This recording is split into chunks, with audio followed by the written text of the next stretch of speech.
اسلامی ترقیاتی بینک کے اہم وفد نے مومن ڈیم ہائیڈرو پاور پروجیکٹ کا دورہ کر کے تمام اہم تعمیراتی سائٹس پر کام کا تفصیلی مشاہدہ کیا ہے۔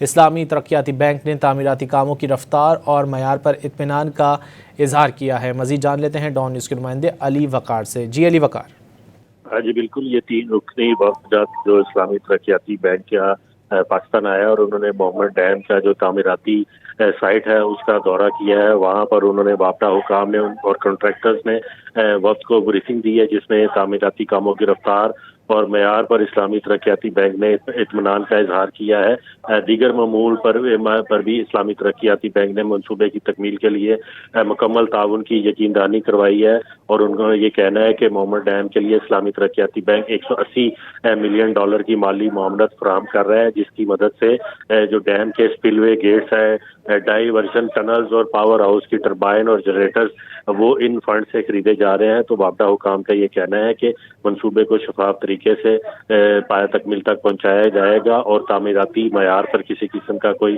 کمپرومائز نہیں کیا جائے گا۔ جی بہت شکریہ علی وقار ان تفصیلات کے لیے۔